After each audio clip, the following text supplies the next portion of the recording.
something you've seen that makes you believe that you'll never fail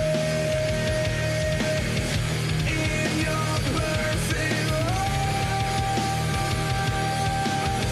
You're too perfect world. You're too perfect world. You're too perfect. Welcome, everybody, to another edition of the Rockpile Report podcast. I'm your host, Bill, season ticket holder Drew Gear. That's my producer, Chris Kruger. In studio with us tonight, Mr. Ryan Lasel from Rock Sports Network and hashtag Sports Fame. You had a little extra stank on that. Welcome, everybody. I feel good. Today. Do you? I'm battling you don't sound good. I'm battling a little congestion. I'm sure our listeners can hear it.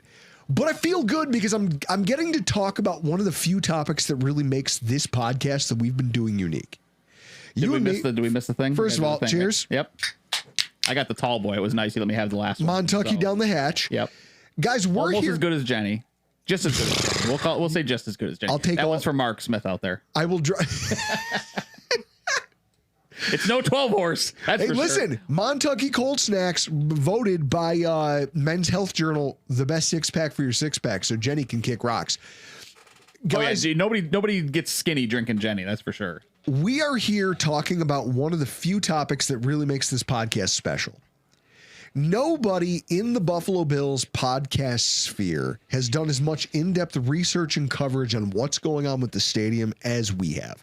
And I can pat myself on the back for that. I can say, listen, we have, between Chris, between you, between myself, we have had more salient conversation over this topic than anyone else in the content creation community. So I think that's worthy of a drink. We just cracked a Montucky, but I think I'm going to take a little pour of the Fitz Old 7. Would you like to join me? Yes, I will join you. Absolutely. All right. Chris, what are you drinking over there? I have a Monte Carlo in my hand. So, you know, Wait, you mean the slightly Hispanic vehicle I spent my whole childhood driving not knowing that it was slightly Hispanic? No, this is rye and Benedictine. But I do also want to point out when I used to come, when you guys got this new studio, before the chairs, you still had the table and stuff. Chris used to make me a beverage every time I came, and now I'm left to Drew's devices, and that's not good for anybody. So I do want to say, Chris, that like I miss your delicious drinks. So do you want one? I mean, it'll take me a second. I mean, it seems like we're a little far into the show already. It would. 2 minutes We into do the what we show. want here. This is our podcast. I'm saying This is I our would decorum. I would not turn down a Chris drink ever. And if anybody comes to a tailgate, never turn down a Chris drink if you get the opportunity to. You could throw the double shot up there for a minute because I think it's time, and you could go make a cocktail while you do so. Guys, one of the things that I love about this, if you go back through the history of how this podcast started, when we started covering the stadium, it actually started with a story out of St. Louis and an article called Tears and Rain that was written over on the Bleacher Report St. Louis Rams page, where a heartbroken fan, knowing that the St. Louis Rams were relocating and that Stan Kroenke had moved them to LA officially, penned this amazing article about what an impact on his life the team had had and how having it pulled away from him at this point with all the problems and everything that was going on, it was like tears and rain. He's like, it doesn't matter. No one cares. No one's going to notice that I'm over here having a crisis. And but it's happening. And it's finished. My fandom is done. He's like, I can't work for this outlet anymore.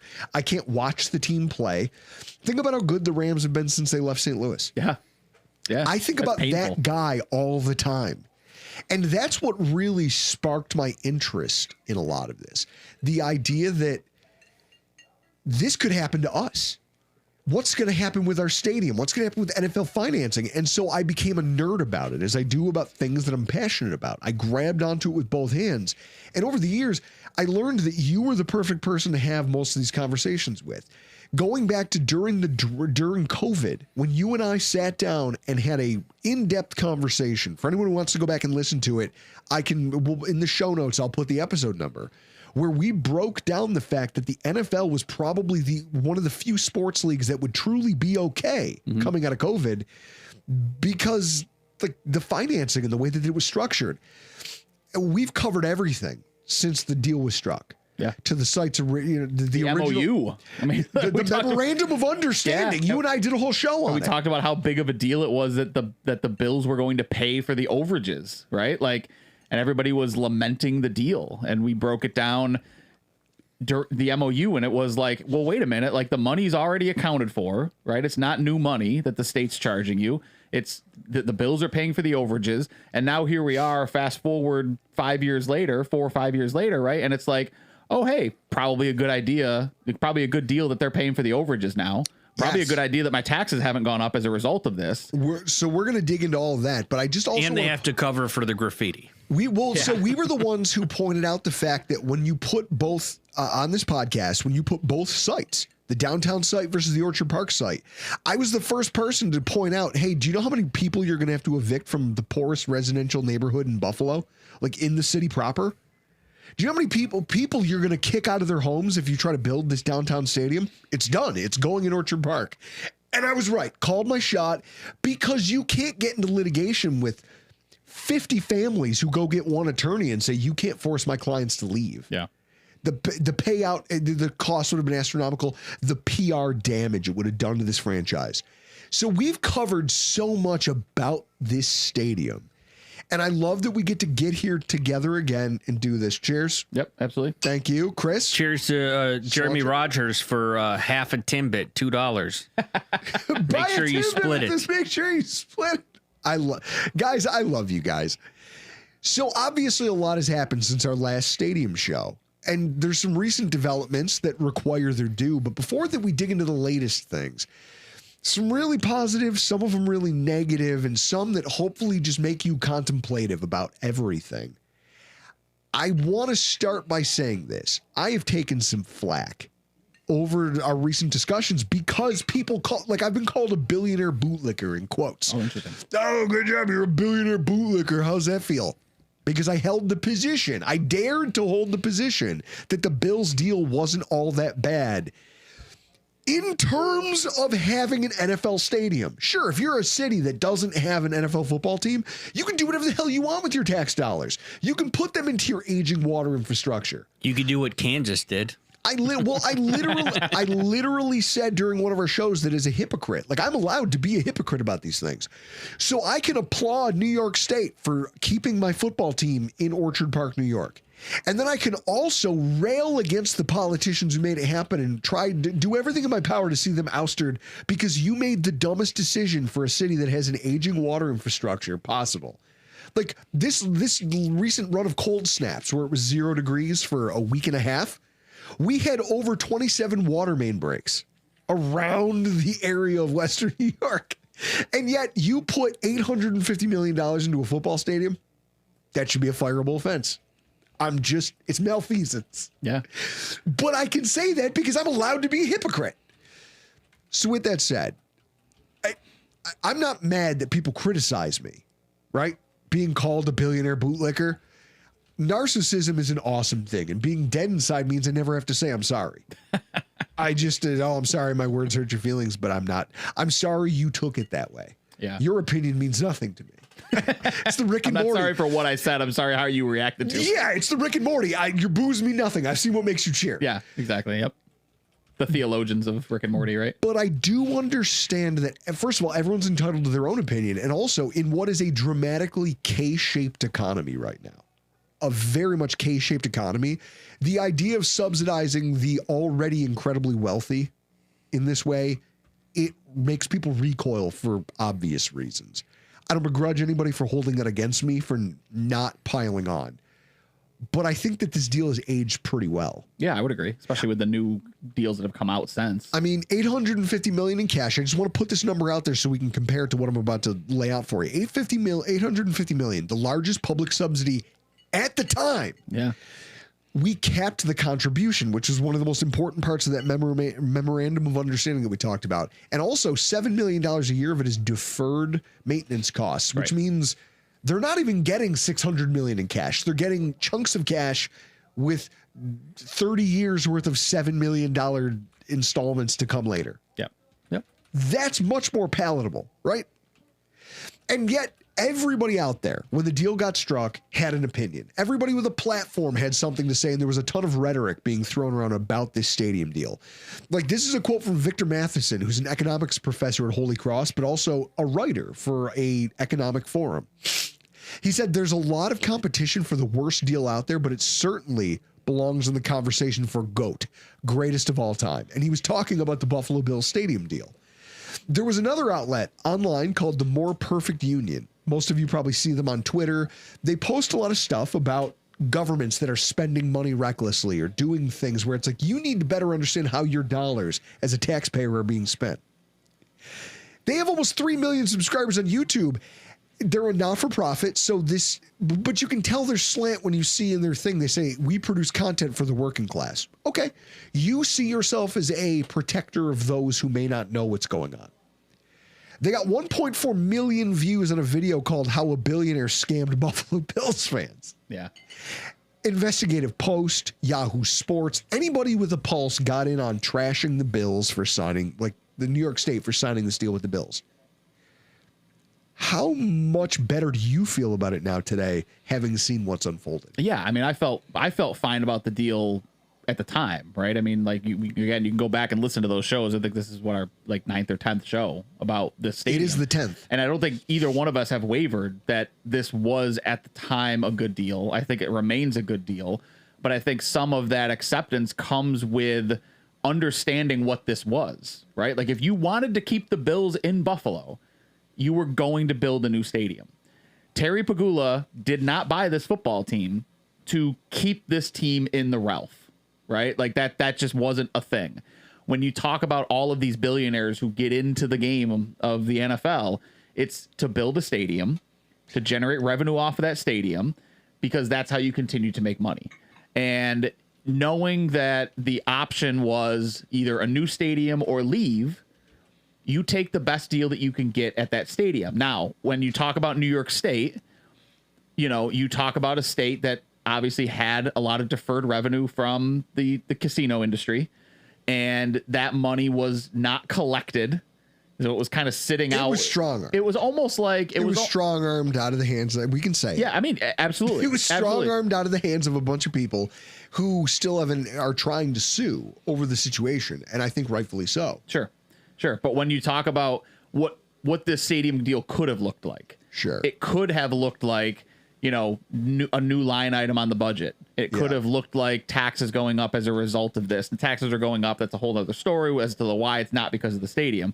And then you also could have looked at, well, this stadium is going to cost us X to build when we draw up the plans. But we all know, we've all been around construction long enough. Like, even if you have a passing knowledge of construction, you know how this works, right? Well, the initial quote is never the final number. Well, and this is my point. We're going to talk about the numbers, and we're going to educate you guys as listeners to know, or at least I am. Because right now, the cap contribution thing matters because the Bills are on the hook for almost $1 billion in cost overruns. So for as much as you and I get pissy about, oh, they give us these cheap, they don't do anything for season ticket holders. They don't do enough for us. Yeah, because they're paying $1 billion to finish the stadium. It becomes a little more palatable in that way. Yeah, and we said, when you go, hey, Terry, stop being cheap, and you go, oh shit, he's paying $1 billion. Yeah, and out of pocket, we've done the tack on shows, right? We've done the tack on shows where I've said things like Terry Pagula's he doesn't own the Buffalo Bills because he's rich. He's rich because he owns the Buffalo Bills, right? Yes. Like, that's the only reason he still has money and still shows up on the Forbes list. Yep. But when you look at, when we did the show when the MOU came out and the quote came through that this is what the stadium was going to cost, we both said there is a less than 0% chance that is how much the stadium is going to cost in order to build. Right? Joe Miller, we knew it was going to happen. Joe Miller, I'm really happy you said this. Joe Miller in the comments, develop the whole area. Why do we have a giant bedpan in a field in Orchard Park? I'm happy you mentioned that because I have some thoughts on this and also a little bit of information, but yeah, and I mean, again, I think other fans or other people in Buffalo had this utopian concept of what a new stadium was going to mean, right? It was going to be, well, they needed a dome so that they can have the Super Bowl, and they can have, like, there was no future, and Buffalo's not getting a Super Bowl. It's not going to happen. Hard stop, right? When you look at, like, well, build a dome so you can have concerts year round.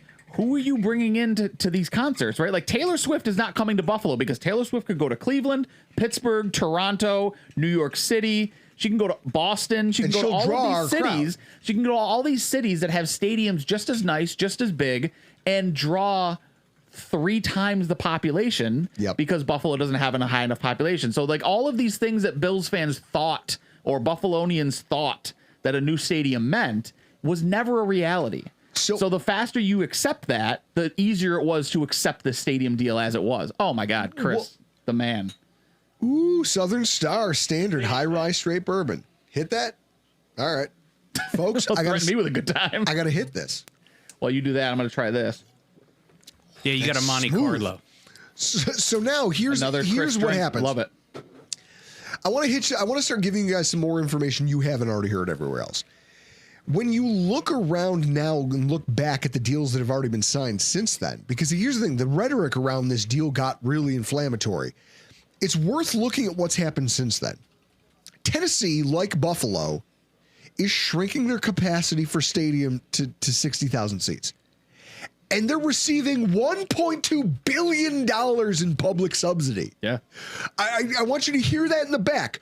$1.2 billion in public subsidy. That's 48% more public money than Buffalo received. Jacksonville, they don't even have a new stadium. They're getting a quote-unquote renovation. It's not even a new build, and it's going to cost them $1.45 billion. And guess what? They're only paying $625 million of the tab. And they're also reducing stadium capacity to 60,000 seats. And it's interesting to go back. Well, hang on, but go back to Tennessee, though. That $1.2 billion in public subsidies, Tennessee just built a stadium back in 1999. Yeah, they just did right? one. So, like, the stadium's not even 30 years old, and they're already getting a $1.2 billion more to build a new stadium. Let's talk about Washington, D.C. Yeah, absolutely. How about this? D.C. is a lot like Disney World in the sense that it's full of highly paid actors and a bunch of fake drama, and also it's a playground for pedophiles. It doesn't have a state tax. Like, there's no sales tax there. And there's nowhere for it to draw resources from. It's just a district within the state of Maryland. Maryland collects all the sales tax revenue, which is one of the biggest draws that most of these teams, when they get revenue, that's where it comes from. So normally when they roll these things out, you see a sales tax increase or you see a hotel tax increase. Or, that's how Miami did it. It was a hotel tax. Yep. And they came up with the money because you're in Miami. Of course, people are staying in hotels in Miami. And that's exactly how D.C. is doing it, right? They have, think about this. People don't go to Miami for football. Right now, Washington, D.C., restaurant tax, 10.5%. Hotel tax, 15%. Parking tax of 18%. All three of those are going to rise as a byproduct of this deal they struck. They're going to give $1 billion in public assistance, even though they don't collect sales tax, to build a $3.7 billion stadium for the Washington Commanders. Yeah. All because Dan Snyder recused himself and they said, okay, DC can be associated with football again. Yeah. And then maybe the most polarizing of this entire group, Missouri has been the home of the Kansas City Chiefs since before the AFL-NFL merger. Lamar Hunt moved the Chiefs. They were originally the Dallas Chiefs, and they moved to Kansas City in '67, I think. And from there, once the NFL got rolling, that has been the only home that the Kansas City Chiefs have ever known. They're just like the Bills. We are ingrained in this community. People bleed the colors. They care.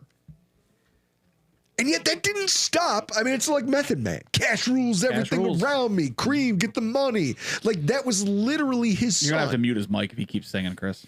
His son literally took all of that history and all of that nostalgia and everything that mattered to the fan base that had made him. His son, Clark Hunt, incredibly wealthy, and he tore it up in front of everybody's faces and ran across the bridge to Kansas because they're going to give him $1.8 billion to build a new stadium. Right, which is more than double. More than double what we got. Right? Like, yeah. First of all, where's all the punditry? Where are all the angry journalists? Where's Mina Kimes and and Todd McShay and all these Ryan Russillo and all these guys that I tell us want it's to a bad know deal. where everybody who trashed the Bills for signing their original deal. Where are you now? I'm sorry. I get upset about this because part of me thinks it's Thomas wanted to know if you were mad or happy. I'm angry that people were pissed off at us. He's happy that it gets to be angry. Yeah. That's the answer to the question. Well, it frustrates me that because I wonder, is it because they see us as a cut rate city? Yeah. Like maybe that's just my little brother Yes. mentality of, hey, I'm in Buffalo. It's, I have a certain amount of sensitivity about my city. But also, is it because you as a globe don't think I deserve a football team? Because if so, I'll see you in hell.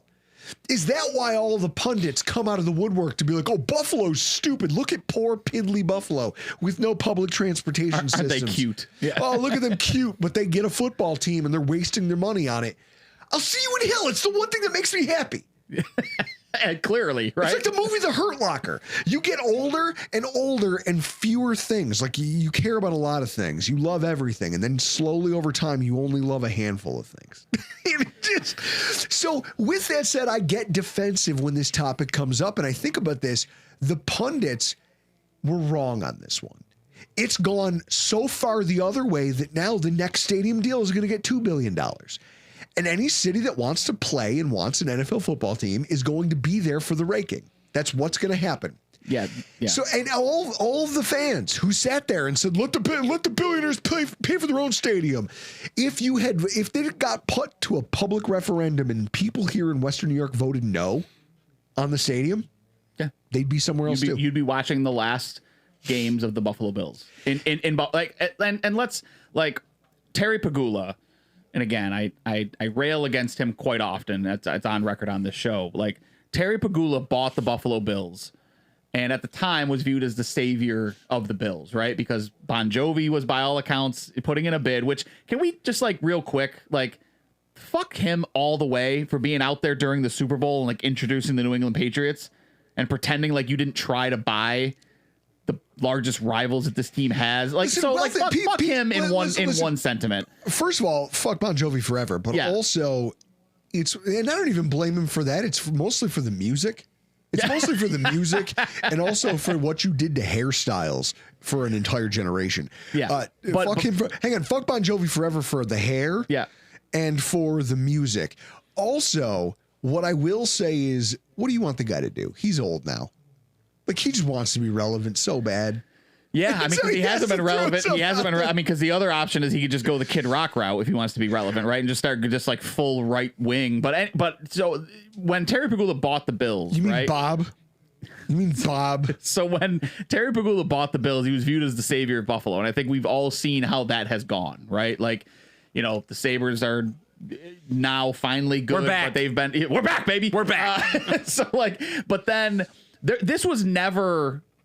was never a reality where he wasn't going to get a new stadium come hell or high water, right? Sure. Well, I'm sure it's the thing. He got vetted by the Jerry. Do you know Jerry Jones was one? I want to say this. Jerry Jones is one of the driving forces of Terry Pagula being allowed to buy the team. So it's not shocking that he has a stadium. Right. Because why wouldn't Jerry Jones want another feckless owner who's not going to stand up for himself when it comes to these owners meetings, and right? It's interesting that his company is going to own most of the contracts for concessions, sales, maintenance, the whole nine, tickets, sales teams, the whole everything. It's not like that happened in a vacuum. This happened because Jerry Jones fucked over Dean Spanos because Dean Spanos wouldn't give him maintenance contracts. Yeah. Yeah, but Terry Pagula was all highly political. There are 15 cities in this country and in this world that want a football team and have a better infrastructure than Buffalo, right? So if Terry Pagula did not get a new stadium in Buffalo, they would be somewhere else. They would be somewhere else. They would be in San Antonio, or they would be in. I don't think Jerry would allow that. Don't talk about what Jerry would allow, because here's what you know. We've talked about in this podcast. Ralph Wilson tried to move this team to Seattle back in the 70s. Yeah. Don't talk to me about community loyalty. Yeah. It's what have you done for me lately? Right. And luckily, New York State helped us keep our team. Now, you can be mad at me that I'm taking that road. You can call me a billionaire bootlicker. I don't care. I get to watch the thing that I care about. What I find is fascinating as we go through these cases, though, of these new stadiums, it unveils a new strategy for the NFL. And it actually shows you where the professional game of football is headed. And they're almost a victim of their own success. It's an evolution of the business model of what NFL football is. Since the inception of the league in the 70s, when they merged with the AFL and became the NFL, every single owner was heavily dependent on gate revenue. I got to get asses in seats. I need to pack the house. I need a giant stadium. And I need to sell 80,000 tickets to make my nut. And even if I have to build an extension that goes up so high that nobody can see what's happening on the field, there's somebody out there who's willing to pay $25 to go sit in that seat and cheer. Well, it's why they had the blackout rules, right? Yes. They created the blackout rules because they needed asses in seats. And we talked about this during COVID. We talked about this, that the NFL is the only league, the only professional sports league that did not need gate revenue in order to become profitable. NBA, MLB, NHL, all to a sport required gate revenue. You literally, if you look at the NFL revenue stream and you look at the NFL and each individual team, you could literally play these games in empty stadiums and these teams would still be more profitable than any other major sport in the country, not the world because soccer rules, but you know, in the country. You don't even need to play. You could play 16 games in empty stadiums and these owners would still make money hand over fist. And when that's the case, why build college stadiums, right? Like yep. NFL fans look at things and like, well, wouldn't it be great to have a stadium like Penn State? What do they need 110,000 seats for? Nope. I can make 60,000 seats. It's super comfortable. It's super spacious. There's a reason that people come out. There's no more like, well, I'd rather watch the game at home because it's more comfortable in front of my TV. Well, this is the thing. Now it's about the game day experience. That dynamic matters because here's what's shifted, folks. Over the last 20 years, the NFL is the only North American sports league that makes more money off their TV deals than it makes from gate receipts. They actually want people at home watching the game. They don't say it out loud, but they want it. And we called that out, 3-4 years ago? We were like, look, they're the first ones to do it. Good for them. That's why they're going to survive COVID. Now you're looking at it going, oh, shit, there's a ripple effect from that. And the ripple effect is that the NFL no longer needs 80,000 people in the stands. And they don't want it. What they want to be able to do, see, I'm a sucker for bar rescue. John Taffer just climbing into some guy's ass who's wearing like a greasy apron and just totally bewildered. I don't know why, but that's good TV to me. I love that. I think everyone who knows you well enough knows why you think that's good TV. Drew. Like, don't sell yourself short. Like, you're not a deep man, Drew Gear. You're very. You know what's funny? I can be deep. Is anyone out there? Leave a comment because I'm going to teach you how to do crowd work. Because I feel like every time I come here, I have to teach you how to do crowd work. Leave a comment in the chat if you're surprised that Drew is a fan of Bar Rescue and John Taffer. Because if you're surprised by that, I feel like you're a new viewer to this. So what I'll say is he always was pushing the thing that if you make people feel like they're getting a premium experience, they will pay a premium price tag. Yep. And in this way, the Buffalo Bills stadium has languished for the last decade, at least as long as I've had season tickets. But I didn't care because I didn't have money. Now that I've got some discretionary income, then I can go, hey, I'd like to spend it on things. Here come the Buffalo Bills with this thing where they go, hey, we're going to dial it down. We're going to give you a giant concourse. But guess what? There's 20,000 fewer people in this thing on a good day. On a bad day when the weather's shitty out, oh, guess what? You won't have to worry about that. There's no longer those things of, hey, the people who don't show up because their seats are in the nosebleeds and they don't want to sit in the high wind on a crappy day. You're undercover now. Now everyone who sits in the cheapest seats are undercover. Mm-hmm. The people who want to be down front and center, they want to be seen. They want to be part of it. They want to feel it. They're the ones paying the premium to be in the lower bowl getting rained on and snowed on. Which, by the way, they should have been paying more from Jump Street. For sure. Like, let's also not lose sight of the fact that Bills fans have been supremely spoiled by ticket prices over the last 30, 40 years at this stadium. Right? I'll never forget the day that I had a friend who sold our other friend a ticket in the summer because he was supposed to have something going on that day. And then when November rolled around, it was cold enough he could buy a ticket at half of the original value that he sold it for in the first place with fees. And he came to the game too. And it was like, holy shit. We're in trouble. I remember when I initially got season tickets, and again, I'm not as old a season ticket holder as some of the people out there, but I've had season tickets. This is our 20, maybe 20. Hang on, Super Mexican has had 2 bangers. First of all, he said we call him Juan Jovi in Mexican.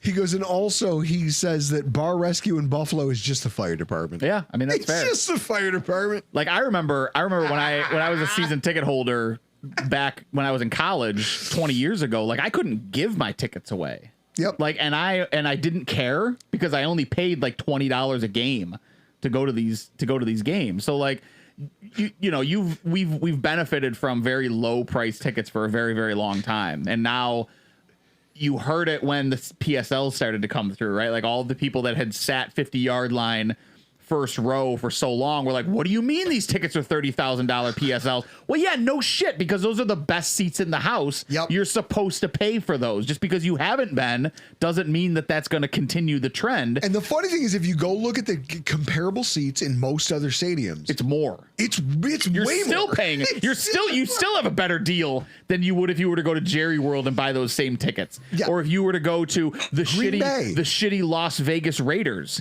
Like you're still paying more to go to Las Vegas. Those tickets, those 50-yard line first row tickets that are costing whatever, right? I mean, $30,000 PSL, and I don't know what the exact amount is, so don't quote me and don't come in the comments. I don't give a shit. But like, tell them, listen, those same tickets. Ryan. Those I dare you guys who are watching now. He loves to turn the chat against me.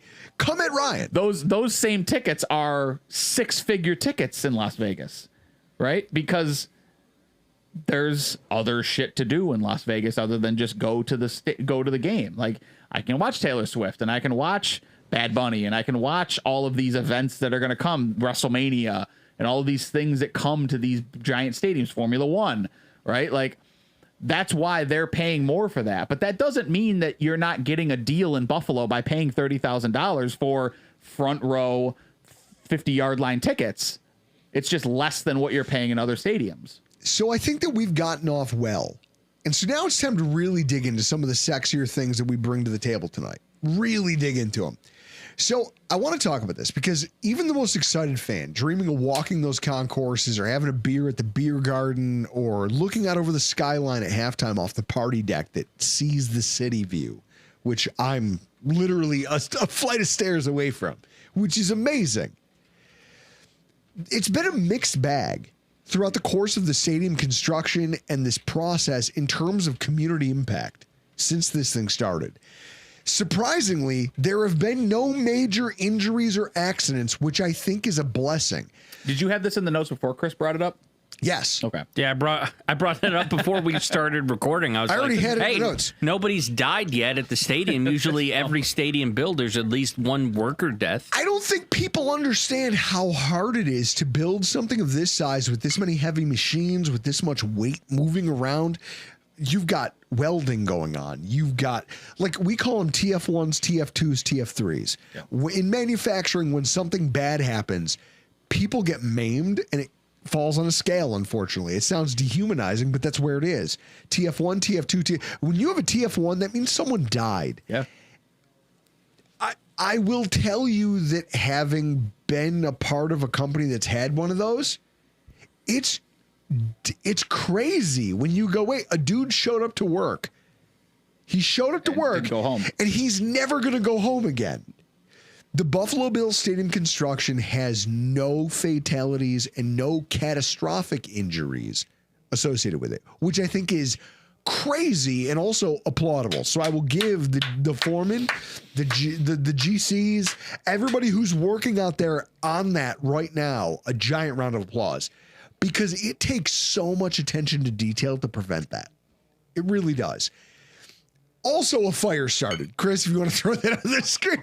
Also, you did almost burn the thing down in the middle of our playoff run. I mean, when you see it, I mean, Ryan, look up there at the screen now that it's finally hitting because of the delay. When you see the smoke rolling out of the front of the building and they're like, hey, guys, the Bills have chosen a new pope. You're like, ah, shit. Well, this isn't going to go well. Look at it. Look at it out there. Just Yeah, I mean, yeah. that's not great. No. And they tried to Not say ideal. they tried to say that it was literally, a guy grinding, hit some sparks, hit a thing. Okay. Are you sure, or are you sugarcoating this? Yeah. Because they've done a lot of that, as we're about to talk about.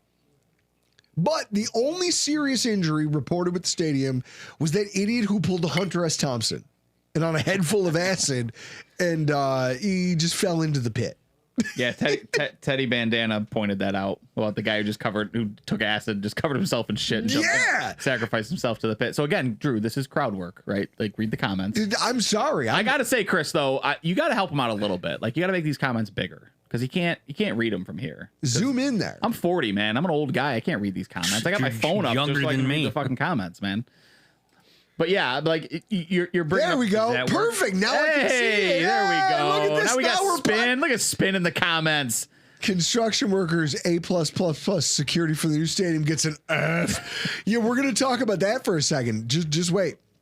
So you think about this. They've done a really good job keeping everybody safe during the construction. But one of the things that I don't love is that New York State's deal with them made them hire local. And that's how you know you would have heard about it, right? Like if someone got hurt on the job site, they're a local guy. Yeah. The stadium's verbiage included a deal that they had to, whenever possible, hire a local company. Which, by the way, we did bring up during the MOU conversation. Yes. That was a win, right? Because there were a lot of national construction companies out there that would have loved to get contracts in Buffalo and come in to do this work. And you're seeing this with, I live in Orleans County, right? And the organization I work for serves Orleans and Genesee County. And one of the things that we're struggling with right now are these solar farms. All of these solar companies are coming in from Massachusetts and from all over the country, where it's like they bomb in, they build these solar farms, and they bomb out with their money, and they're sending their monies home and things like that, right? Like, this was a very real risk of building a new stadium had the state not secured that as part of the MOU. Is that when possible, you need to give the money to local work. Doesn't matter. Like, it wasn't a contingency on the local bidders had to be the lowest bidders. It was, you had to give preferential treatment, assuming that it would fit into your budget. You had to give the work to local workers. That was a huge part of this, because that kept the money in the area and kept these jobs in the area. Whereas had you allowed it to become what it became with Jerry Jones, with the concessions and with the ticket sales and things like that, it would have been out of state work. Right? Chris Donovan in the comments, I work at the stadium. I'm off tomorrow because of the graffiti. So we're going to get into this because there's a broader impact. There's a big impact that's happening there. And it's guys like Chris. Right. And because they could have brought this stadium in, and they probably could have built it for cheaper if they had brought in outside labor.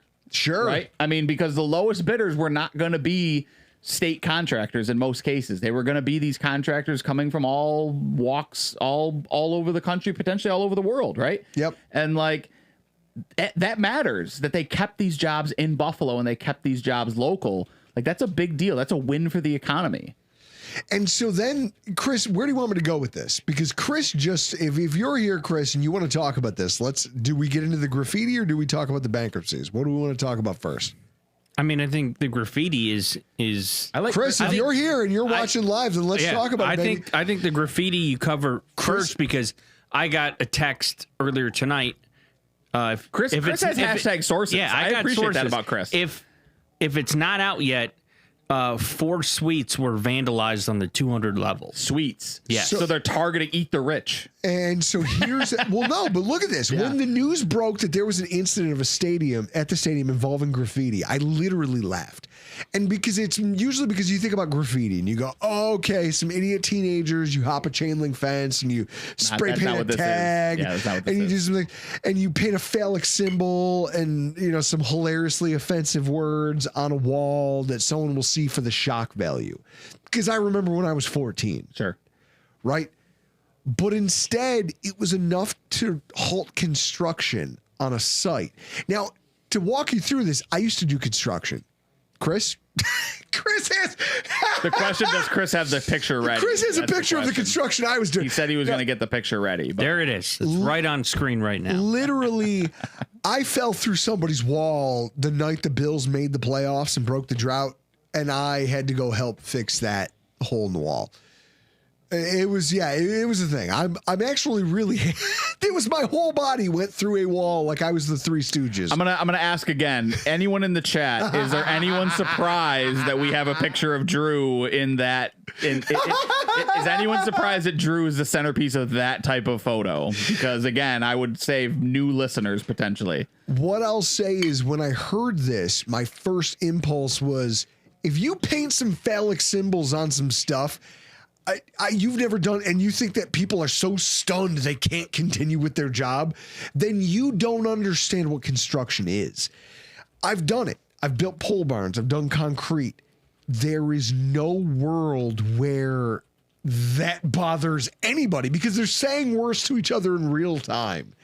They are more terrible to each other in the moment when they're frustrated than anything somebody could paint on a wall. It's rough out there. And you're either built for it or you're not. That's it. Chris in the comments said he didn't see any of the graffiti when he worked on Monday. I was actually thinking about Chris just now because he said that he had the day off because of the graffiti. And I saw the comment before I asked the question, but I was going to ask if he saw what it was. Well, I would be interested. Also, I want to talk about that reward. Chris, are you the guy? Because if so, tell me your address, just for no reason. But guys, we also have Mark. So here's the thing. I thought it was kids. Listen to Mark Polenkar's audio, though, about this.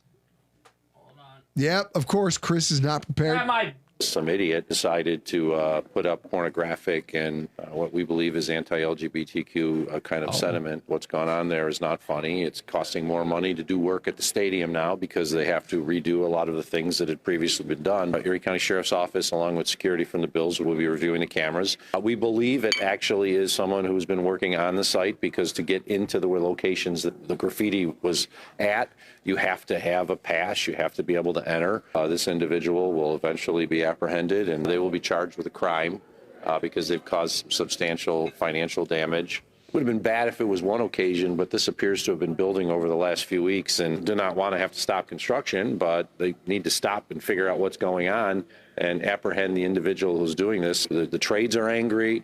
The Bills are not happy. The county's not happy. Here's Mark Polenkars from WKBW with the audio. That's interesting. Because first of all, Chris Donovan just laughing his ass off. That's interesting because as someone, again, we talked about it. I don't know if it was this show. These are all blended together. This show or the last show. We talked about my lack of preparation for these things. I didn't listen to that. I didn't know anything about that. So it's interesting to hear that. But like, yeah, the Bills are upset. And yeah, because they're already behind and now they have to stop. Super right? Mexican, like anti-LGBTQ graffiti. They made fun of the Dallas Cowboys. Guys, this is why you show up to the Rockpile Report. It's moments like that.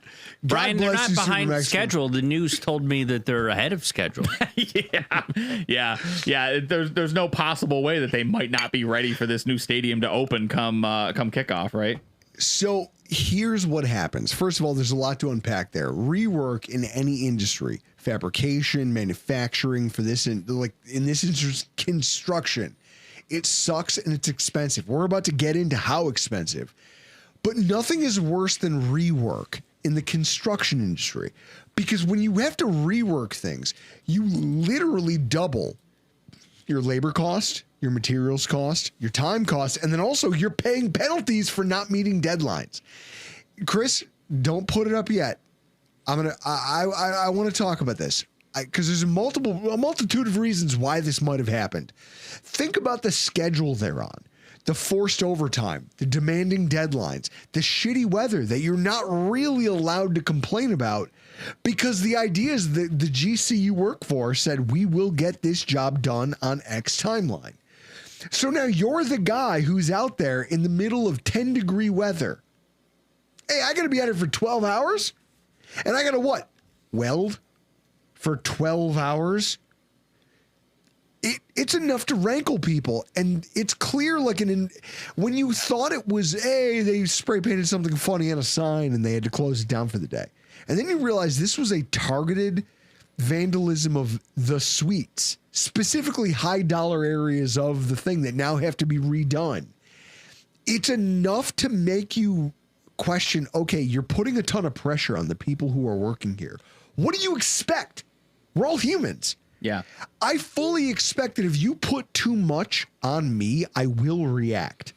Yeah, because I'm going to push back. When you talk about like project management, right? Like when you talk about project You're management. a project manager, so am I. Yeah, when you So talk let's about talk project about it. management, right? It's on time and on budget. Yep. Like those are the two things that you always focus on. But at the end of the day, when I go to upper management and I say we're either not going to finish on time or we're not going to finish on budget, which would you prefer, right? There are some companies that say finish on budget, in which case, okay, now I've got more time to do this work. They've got a deadline. We know the deadline. The deadline's August, right? Like that's when kickoff happens. Late August, early September is when kickoff happens. They can't finish on budget, right? They have to finish on time, which means overtime, split shifts. It means working guys longer than they're planning on working. It means, paying extra for additional work and paying extra for additional materials. But also, what does it do to the guys involved? Exactly, because they're not going to hire more people in most cases because they've got, the trades are already underemployed in terms of the trade. So now it's okay, well, the guys that we have need to work longer hours and they need to do more work than maybe they would do in a typical work day. And like all of these things start to exacerbate, which causes disgruntled employees, which causes, people to say, well, I'm going to live forever in this stadium beyond the work that I do. And I'm going to do a tag or I'm going to do something to get myself a couple of days off. Like all of these things start to creep in. And that's where you need to worry about like, okay, what's the cause of this? Like, who did this? Was it somebody coming from the outside in? Was it an inside job? Was it someone who's just looking for a couple of days off because they want to spend time with their family? Like, which is completely understandable, right? Like, yeah, if I need to spray paint some like obscene shit on a wall so I can get time with my kids, I might do that if I'm working 16-hour days, right? Like, all of these things come into play, and that they're trying to figure out who this is. They have $100,000 reward. It wouldn't surprise me if they never find out who this is, but that this is the end of it, right? I love this. Can't they hire the BPD? They love overtime. Joe. No one loves overtime like law enforcement. No one loves overtime like law enforcement. So it's fascinating to me that this graffiti experience where they're going, oh my God, we don't know who did this to us. Of course you have too many suspects to deal with. Why? Because you've been taxing these people to death.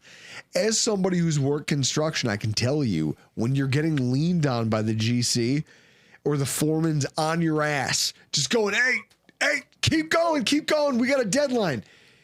Yeah, if you do that for a week, I might get salty. If you do that for a month, I might fight you on the job site. Yeah. If you do that for 2 months, now I might consider. Well, I mean, I might consider doing something. I'm sure they've gotten them a crazy. couple of pizza parties. There's no pizza. Again, you don't They probably know bought them subs. Like, Ryan, let me see your hands. They probably bought them. Let me see them calluses. Hey, listen, I am never one who's going to be mistaken for hard work, all right? I am in the industry I'm in because I don't have to work hard doing it. Let me see them callous hands, brother. Cases, yeah. Because I'll tell you what, that's the mentality right absolutely, there. Absolutely. And just get them pizza. Just buy them lunch. They'll be fine, and right? That's what sets this whole thing off. Yeah, you got to work over. You got to work a 16-hour day, but I'll buy you lunch. And then I'll buy you Picassos. Well, then you think about the broader impact when you start talking about the companies that won and lost in this thing. Because this is the biggest construction project to happen in New York State this year, last year, next year, maybe the next 5 years. Everybody wanted to be in. So it was a hard thing for companies whose boats got really rocked by this, right? Delaware North. Delaware North is a Buffalo company, right? When they were announced, like, hey, the Bills, we're moving away from Delaware North, it came as a surprise to a lot of people. You know who else? Jamie Oblets, who's the president of Delaware North. He found out about it over breakfast. Yeah. He literally went to breakfast with the guy Ron Rakuya, who was the COO for the Bills at the time, and he gave him the Dear John letter over fried eggs and hash browns. Yeah, I mean, pro tip if you're in like the client relations or Chris contract. Donovan, we just had a pizza party. Yeah, Yes! pro tip, if you're in contract negotiations or in a business where you deal with contracts, Just give the uncles tweet. The worst- have their own suite. the worst thing you could do is accept a meeting over a meal if you're not due for a contract renewal. Oh my God. If you're not in active contract negotiations, don't accept a meeting over a meal. So like that was his first mistake. Yeah. If you're not due for a contract re-up or you're not in some type of a re-up phase, don't take a breakfast meeting, bro. Like that's just, you know what's coming, right? Hang on, So here's a question. What's the best meal of the day to get fired over? Is it breakfast or lunch? yeah, I mean, that's a good question because lunch, it's socially acceptable to order drinks. Yes. You know, breakfast, you could argue is better food though. So Says who? What do you like? Pancakes? yeah, I mean, Ew. who doesn't like French toast? If it's Who not doesn't like a bis- little eggs Benny, right? If you're not Like, going to give me biscuits and gravy, I don't need breakfast. I mean, you can order whatever you want. We're going to breakfast. You're talking to a guy who eats cottage cheese every single day. Yeah, see, that's a In a you little problem, bowl- though. a little That's bowl. No, see, that's a you problem though.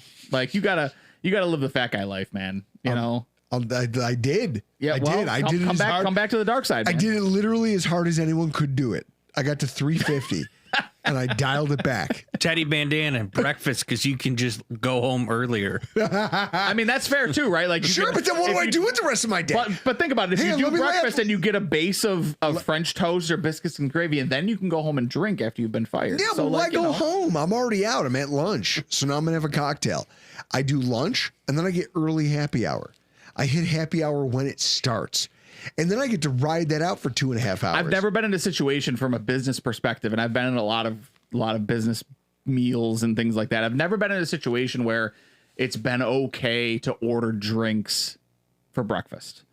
Like, I'm not talking vacation. Super I'm not Mexican talking, says otherwise in the comments. yeah, like I again, so having come from someone who worked in mortgage banking and like did contract negotiations, I never went to a breakfast where it was okay to order drinks. So I'm gonna lean lunch just because you have the alcohol aspect. You can order I can go drinks. get a drink. I would And argue then when you breakfast leave- food is better than lunch food, When but you the show drinks up to the aspect of getting table fired and you go, changes hey, Drew things. Gear, go to hell. I go, all right. Well, you said it to me. I can't make you take it back. I can't convince you otherwise. Yeah, I mean the die was cast before this meeting, right? Like, Waiter! let's be honest. Waiter. Yeah. Garçon, and also they're picking up the check. If you Well, get as yeah, long if you as get the asked, other person sits exactly. across the table from me, I go, they've got the check though.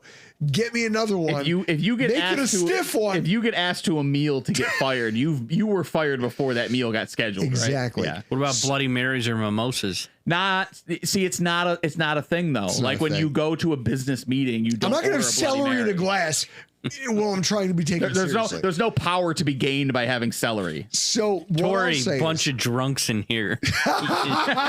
Yes, we yes. So with this said, they fired Delaware North. The team was like the Bills were a flagship account for Delaware North.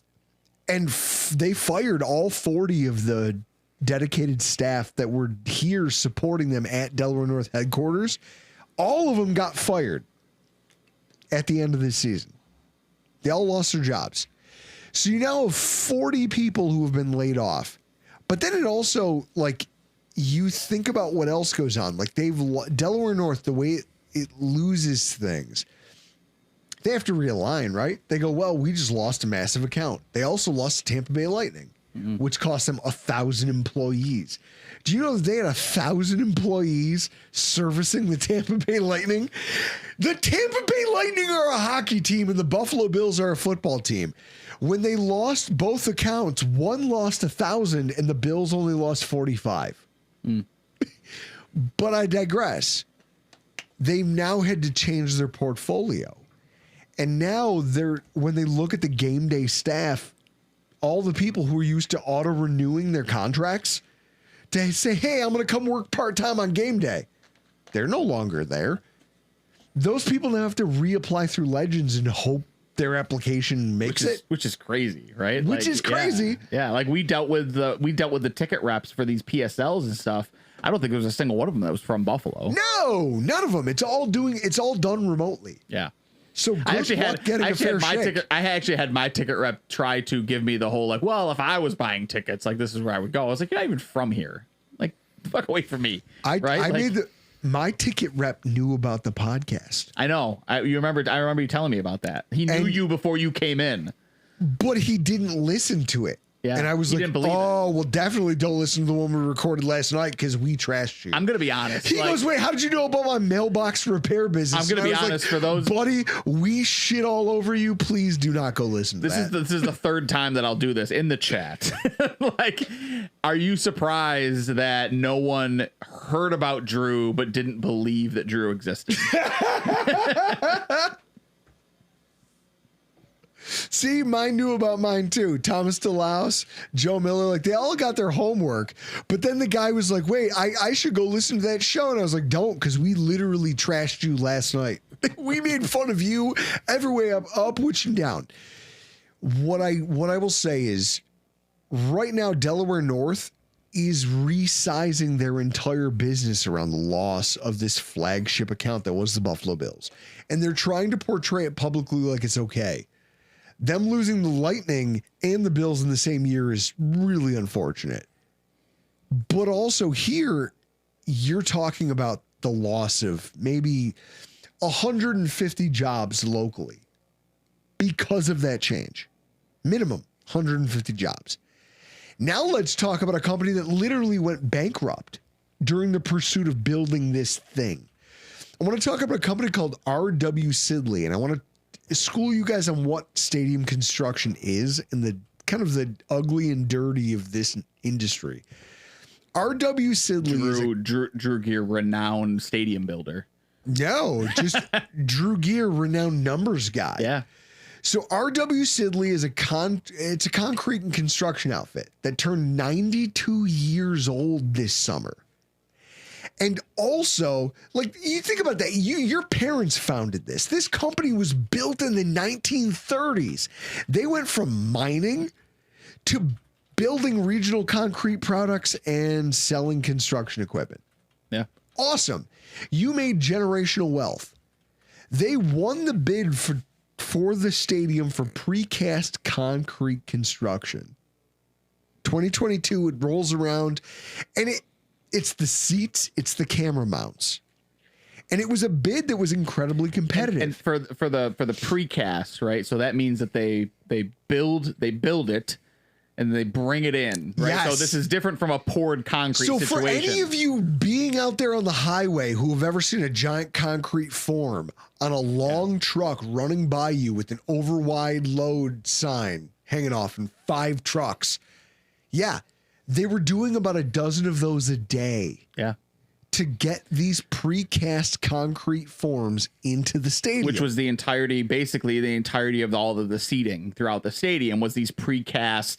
We're not going to pour it on site because it's so much more expensive and weather dependent and all of these things, right? It's cheaper to pour it wherever we pour it, form it, and ship it than it is to pour it on site because there's so many different things that can go wrong with concrete when you start to pour it on site, right? So that's why, again, as a guy who used to work concrete, I can context, tell you, right? Like, shit gets wild with concrete.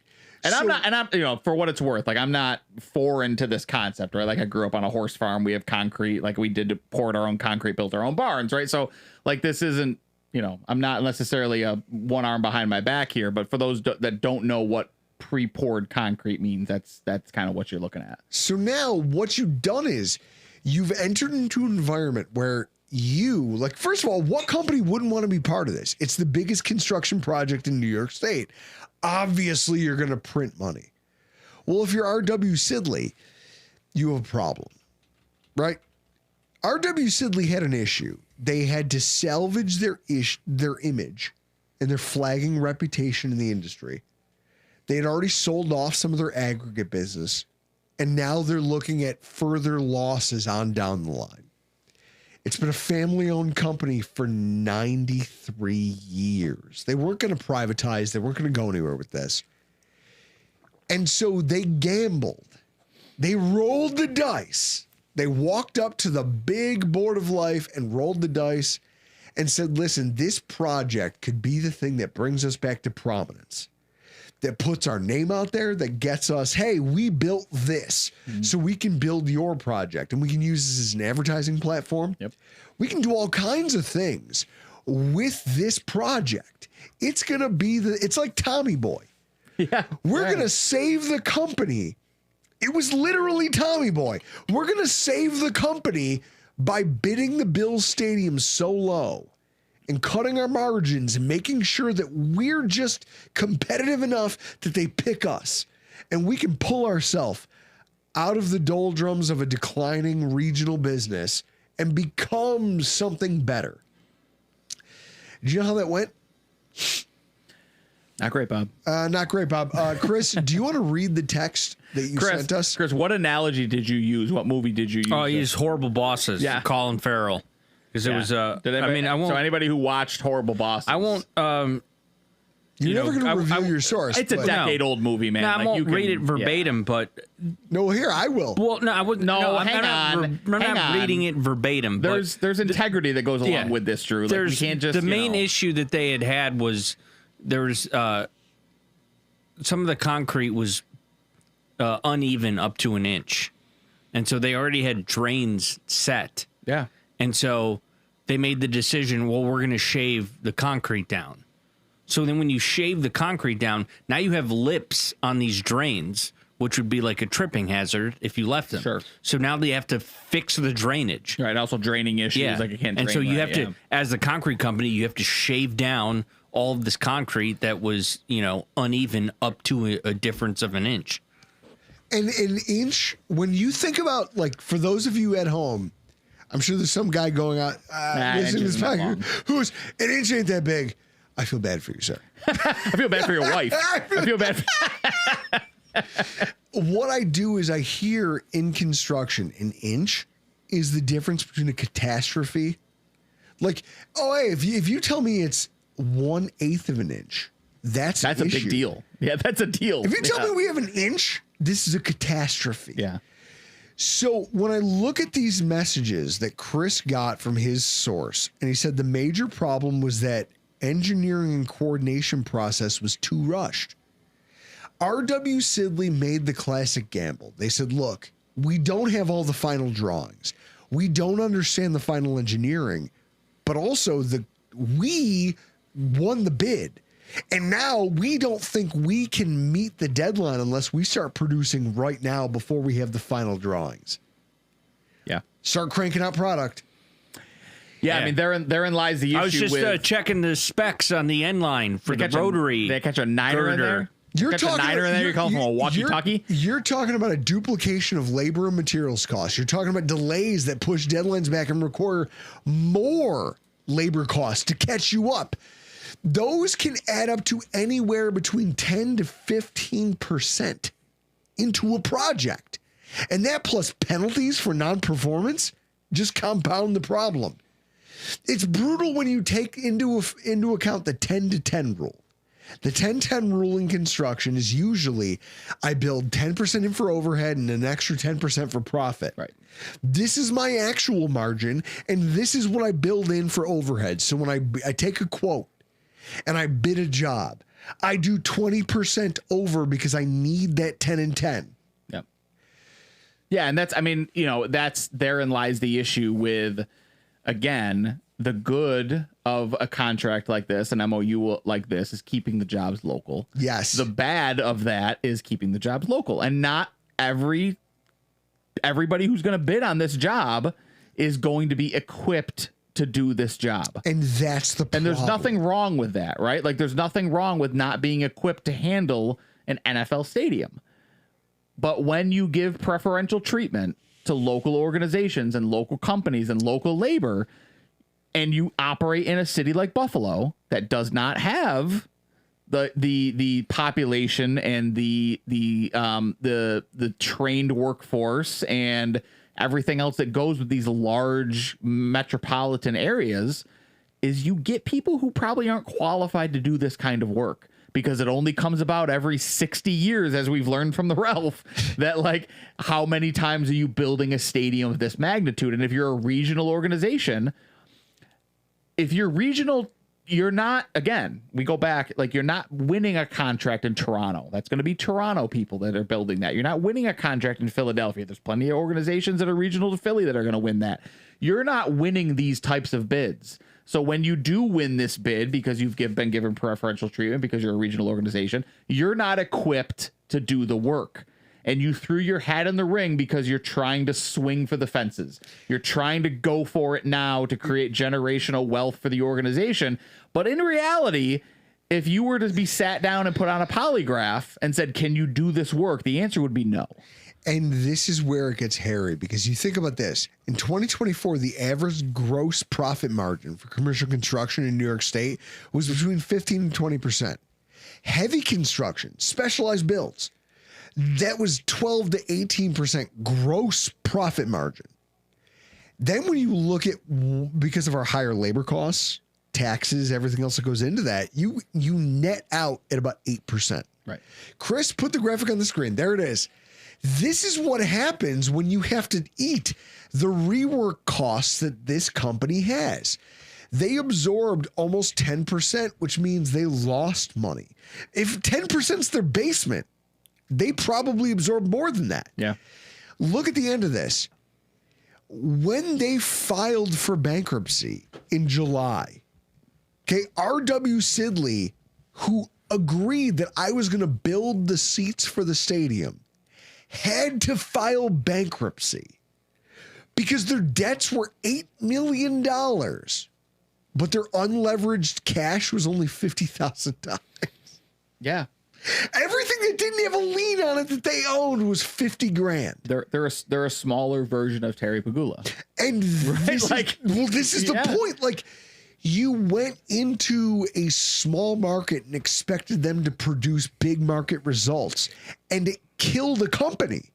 They thought that this was going to be a godsend. This was a windfall. We got the bid, and it was the thing that drove the final nail in the coffin for their entire business. Yeah. Nobody's talking about it locally.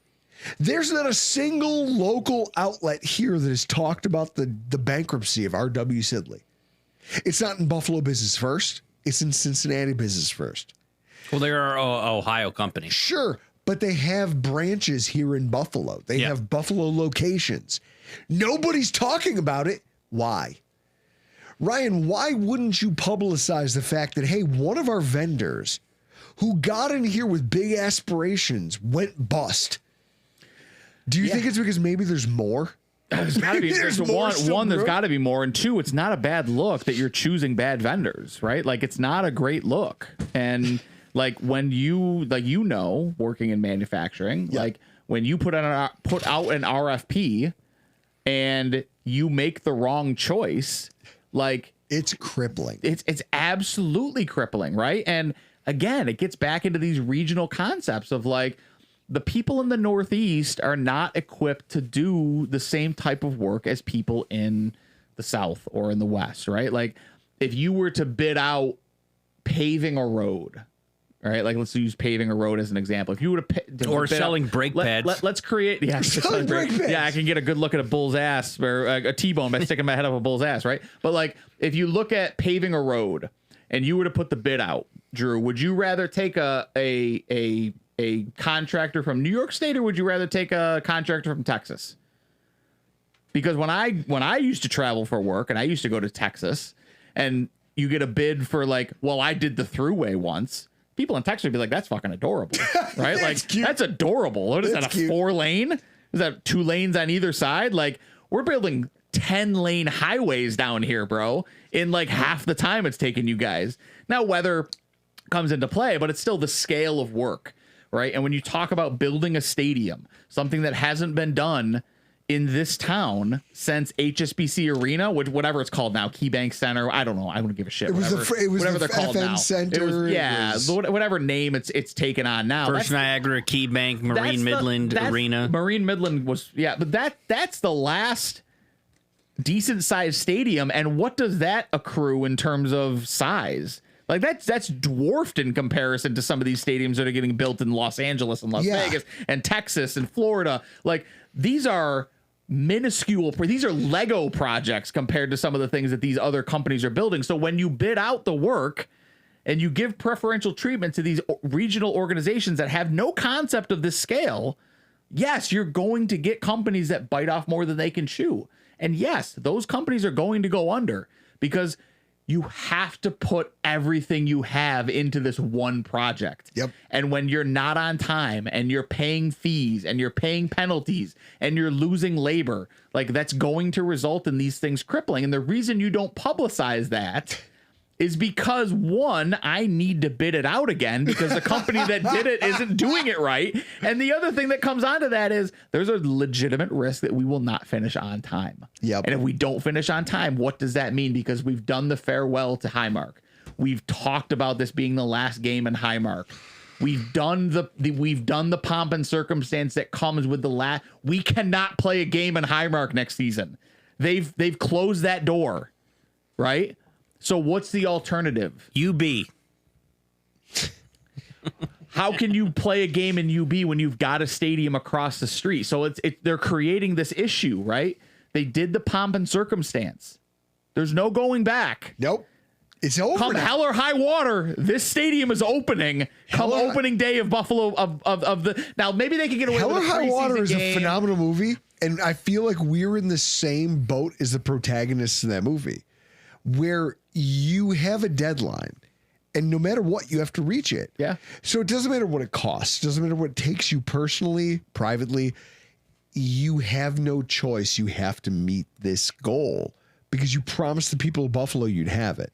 Also, you also promised them you would destroy the thing that they cared about, and you already gave it a kind of a coarse goodbye. Yeah, I like Spin's comment. We have time. We've got 9 road games to start the season plus the bye week. That's 10 extra weeks to finish the stadium. Don't forget, Spin.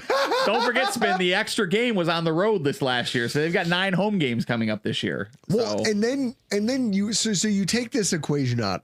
Take this out of the equation. And then you factor in what Joe Miller in the comments talked about earlier, which is, hey, the corridor, what are we going to do there? Why do we have just this toilet bowl in a field? There's also the angle of what happens around the stadium. Yeah. And it's becoming a hot button issue because when you think about the strip, everyone is trying to profiteer. I used to tailgate in the mud lot, and some people hate that I left it. Lawyers who will not be named. What I will say to you is that the Bills bought that lot for an astronomical amount of money. And now when you drive down Abbott Road, for those of you who live here locally, I implore you, drive down Abbott Road past the stadium, but also keep a keen eye out for all the for sale signs or all the, hey, we're commercially zoned signs. This isn't an accident. Everybody in that corridor is trying to sell out. Yeah, yellow brick parking, which I guess might be the biggest lot, like privately owned lot, which is across from the mud lot. They've had for sale signs up forever. Yep. Nobody cares. Right there in that corridor, you might be able to build something. Maybe. But here's the problem. And Joe Miller right here, he goes, develop it in all caps. What I love about this is that, yeah, you could develop a really cool corridor of things down that stretch. First of all, a hotel. First of all, get the stadium built. Get that built. Figure that shit out. Also, developers are just waiting to pour money into the building up that corridor, right? That's what everyone thinks. So now everyone's for sale. Every single property up and down that street is for sale. But what are you biting off? We just talked about a company that went bankrupt because they bit off more than they could chew. What are you doing if you bring in the equivalent of the Sizzler to the doorstep of Ralph Wilson Stadium? How dare you? How dare you badmouth the Sizzler in this? The Sizzler would do bonanza business in Buffalo right now. I knew it would get you. Absolutely. I want to talk about what would happen. Think about where, Chris, the overhead map. Think about the overhead map of Orchard Park and where the stadium sits. If you go down Abbott Road 5 minutes from the stadium, you're at a place called Sunny Reds.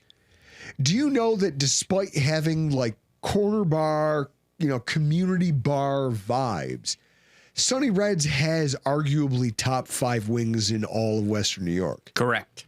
And so in that way, you as that strip have to contend with that because it's right there. If you go further into Orchard Park and Hamburg, there's the Grange, there's restaurants that are high end that can serve that sort of clientele. You go, hey, I want to charge $42 for a hanger steak and a weird arrangement of herbs and some couscous on a plate. Guess what? There's already restaurants doing it in Orchard Park and Hamburg, and they're doing it better than you. And they're closer to your preferred clientele. So what's the draw? Everyone keeps talking about build a corridor around the stadium. Well, guess what? It's going to be bars and it's going to be restaurants because it's really all you can build, right? Like, what else would you put there? And in that way, you have so much competition from locally established things that people from Buffalo, your transient community will frequent the stadium bars. They'll go to the stadium restaurants. They'll filter in here. But that won't keep you open more than 10 weeks out of the year. 10 weeks a year. 10 weeks a year. 10 weeks. You got 42 other weeks you got to figure out. Yeah. And meanwhile, every other bar and restaurant is laughing at you, going, we do what you do, but better. Yeah. They have a really hard time figuring out what to put in this strip that people think should be developed around the stadium. Everyone mad that the area isn't already being planned for development. What do you put there? I offered up to the chat. Guys, what's your favorite restaurant that you would like to see brought to Buffalo? Let me tell you why it would fail. Oh, you know what you do is you bring back the GOAT of steakhouses. Wegmans and a Tim Hortons. You bring back Ponderosa. Yes. Do you know Ponderosa was my jam? Oh, that's not surprising. Yeah, that's not surprising at all. I just showed my ass. So what I'll say is you need to find something. What was your Ponderosa? What was yours? An actual steakhouse? I mean, I grew up in the country. Like we called Greece, New York, the city, right? Like so, like Friendlies, I guess was our Ponderosa. I don't know, but yeah, living in Atlanta, if my mom and dad were like, we're gonna go for a steak tonight, it would be Ruth's Chris Steakhouse, a legit steakhouse. Yeah. Or if we wanted to have meat overload, we would go into Buckhead and go to Fogo de Chao. yeah.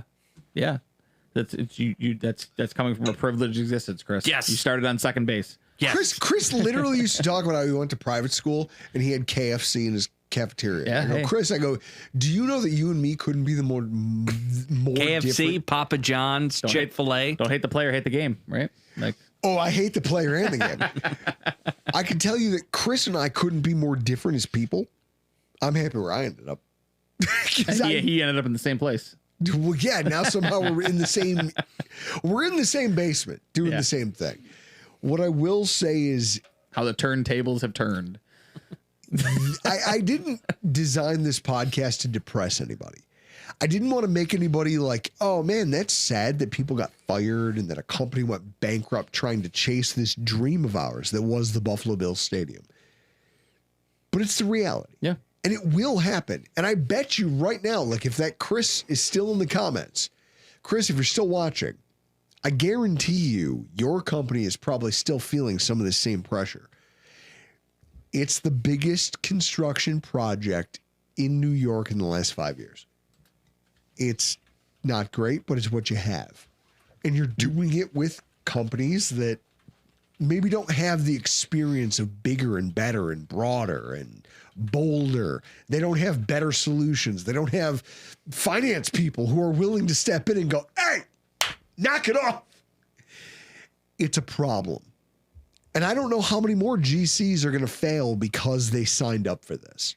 I hope it's not many because I feel for that. Like I feel that, having done it before in my own life. What I will say, though, is that it's interesting to talk about what this could be. Everyone talks about the corridor. Oh, it could be this awesome. Chris, in your wildest dreams, what does that Buffalo Bills corridor look like? I mean, you'd want to have, like, I just, like, think back to, like, living in Atlanta because I was there for the start of the Thrashers. Oh, yeah. And the Hawks when they moved into Phillips Arena. When Phillips Arena was downtown. Yeah, when Phillips Arena was built, it was built directly connected to the CNN Center. Right. So if you're going to a game downtown, you just hit the CNN Center, and it's almost like your classic mall cafeteria. Right. You could get your Wendy's, you could get your Sbarro, but there was also like 2 or 3 restaurants within the CNN Center. Like I used to go with my friend Brian, aka Coconut. Coconut and I would go down to Jocks and Jill's before every Thrasher game. We'd buy $10 Thrasher tickets, sit in the 400s for the first period, scope out what section has the least amount of people, move down. But we would hang out in CNN Center. That was the place to go. And because you had MARTA, the train system, there was a stop directly at the stadium. Because don't forget, because Guys, if I remember right, like the Thrashers, right now there's a and conversation taking place in the chat that I think deserves attention. Rich F. dot whatever in the comments is like, build hotels. I'm sick of staying at the Econo Lodge Crack Shack. And then he goes, oh, yeah. And someone said, hey, Rich, Jeremy Rogers says, hey, you don't like syringes under your sheets? And he goes, yeah, my daughter found one during our last visit. It wasn't cool. They have to plus this up. And this is the point. Guys, you're hitting on this. We're trying to take something that's egalitarian, and you're trying to bring it to a market that is not prepared for that.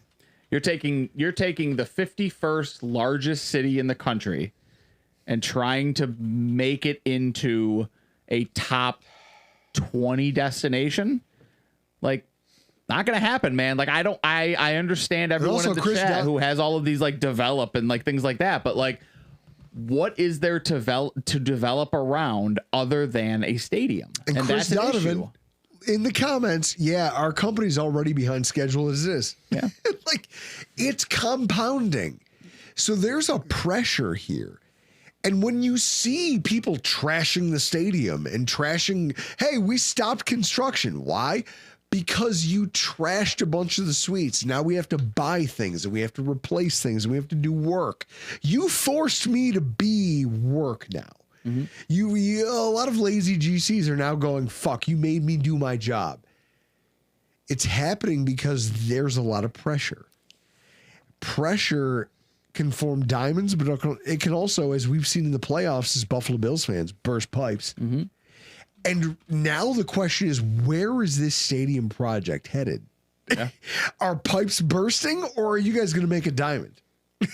Yeah, I don't know. Yeah, it's Buffalo, so I think we know where that direction is going to go, right? Yeah, Chris, I feel for you. I literally do. I feel for you, and I feel for everyone who's been on the Buffalo, because I've been there. Buffalo needs more Joe Millers. Because Joe believes tight jeans, red hair. Joe believes in Buffalo, and we don't need any more tight jeans. Yeah, I mean Joe believes in Buffalo, and credit to Joe on that. We but literally I think, have to get a set of bowl cutters to get him out of those at the end of the shows. Yeah, I it's mean, like Kramer. I hope Buffalo gets more Joe Millers, because in the comments, Joe is a warrior in regards to development down around that stadium, and I think unfortunately I think that's a losing battle. I think when you look at the scope of what Buffalo has to offer, I think it's a tough sell to get these large conglomerate organizations to come in and invest in a city like Buffalo. It doesn't have the population. It operates in a state that is high tax, that is a migration out of the state, right? Like, these are all issues that have to wrestle with. And when you look at things from a business perspective, it's not, oh, they have an NFL team, let's build up around it. That's not a thing. Drew, you should hit speak to Rich's comment there, but developing the areas, there's certain, you can only build so high in OP. That's why there's no hotels there. Well, they literally eased the height restriction so they could build the stadium. That's why everyone thought, hey, we're going to get this great corridor. We're going to build a hotel here. We're going to do this and that. Now the problem is everyone there's looking for a cash grab. Everyone in that corridor, like, you mean to tell me Hammer's Lot, the guy who owns Hammer's Lot, renowned dickhead, I'd fight him to death if I saw him tonight. You mean to tell me that guy's going to give some developer a fair deal to build a hotel on knows what the he's got. property He knows right what on the doorstep of the He stadium. knows what he's got. Well, he's got a small. I think I put it in the comments earlier. I don't think Hammer's lot would sell unless Doc's also sells, and vice versa too. I don't think Doc would sell unless Hammer's also selling, because both of those lots I think are too small to do anything on. And then I see Rich F's comment. He goes, I understand the argument, but didn't they develop the areas around Lambeau and Foxborough that had nothing around them? You're right. Lambeau didn't really. I mean, when's the last time Lambeau had, Well, look at this. It's a residential area. What are you going to do? What do you develop? Right. You have to be waiting for people who are going, well, give me $4 million and move out of my shitty house. My house that I bought for $120,000. Yeah, what is this, the 30 years Goonies? ago. Exactly. What is this, the Goonies? It's just like movie quote, like movie reference after movie reference for Chris tonight. He's just like on one. This is what happens. Well, somebody questioned if I've seen Tommy Boy. Yeah, there you go. I've seen it. I'll quote it all night long. So we've found ourselves in a place where we tried to do the thing. We had an idea, and it's starting to manifest, and it's great. No one's died, but also a bunch of companies got damaged in the process, which hurt local people. And also more are probably coming. There's probably more bankruptcy filings that we won't find out about until well after the stadium's finished. And they go, well, we busted our nut on the stadium and we thought we had enough projects scheduled, but it didn't pan out. The money didn't work. We have to lay off everybody. There's a local impact to all of this when you say, hey, you can only hire local. Shit. Now we're here. Yeah. And we're reaping what was sown from that. You and I celebrated it, the memorandum of understanding. Turns out it might have been a death sentence for some local companies. Yeah. Because they're like, hey, only those dumb enough to get in the game when they put your head in the handle it. guillotine and see if it doesn't chop it. Absolutely. I don't know. Yeah. Yeah. It's crazy the way construction works. And I don't think the average person takes that into consideration. Yeah. Guys, there will be a day where Ryan and I come in here and we do a podcast and we show pictures, because they will do a season ticket holder appreciation day. They will do a thing where we get to view the venue and we get to Go in and tour. Yep. And See our they- seats. They'll do preseason where it's, hey, the Bills only have one preseason game next year. Guess what? It'll be the one game where we get to walk around the concourses and see everything. Or the red and blue scrimmage. Something Where we get into the building and we get to share photos with you and videos of what it looks like, and we can extol all the virtues of it. But today I sit here and I look at how we got here, and I feel like the story of the stadium build, it's like I have to tell it because nobody else is. I want to be the one to document how it killed a bunch of companies in the process. Yeah. A bunch of people got hurt in the pursuit of the thing we all Got care left in the about. wake. Yeah. I'm a history junkie. Far be it from me to leave them in the dust. I want to know that we talked about them. We gave them their due. We celebrated them, their strengths, their weaknesses, their oversights. I reached out to a guy at our, because what I do for work, I have some access. I tried to reach out to a guy from Sidley. No answer. Shocker. It's like, Jesus, dude, just talk to me. Talk to me. Do you want to come on the podcast? Do you want to do a show? Do you want to plead your case? Nothing. What I'll say is they're not going to be the only ones. There will be an untold impact of this stadium build on this community. I'm just hoping it doesn't tip the scales into the negative realm where we look on this less favorably than we should. Because at the end of the day, we get to watch the Bills and we get to keep them. Yeah. That's the important part. Is that it? That's the important part. Chris, can we leave this at that we get to keep the Buffalo Bills? Yeah, we definitely need to leave. Guys, I've dragged this out as long as probably way longer than I should have. That's my fault. I love you all, but we got to get the hell out of here. I'm Drew Gear. That's Chris Krueger. Ryan Lasel, # Sports and Rock Sports Network. And this has been your Rockpile Report. Thank you for showing up tonight.